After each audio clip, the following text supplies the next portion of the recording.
నేతి బొబ్బట్లు ఫ్రెండ్స్ చూడండి. వేడి వేడిగా ఉందన్నమాట.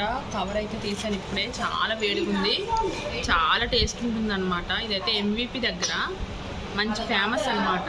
ఏంటది? శ్రీలక్ష్మి గణేష్ గణపతి బొబ్బట్లు. చూడండి వేడి వేడిగా ఉంది. కాలుతుంది కాలుతుంది.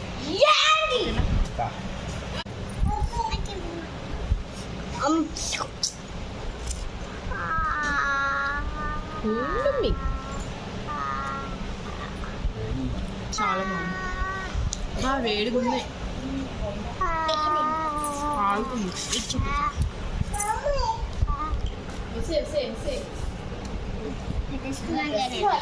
అబ్బా భలే ఉంది, చాలా బాగుంది నిజంగా.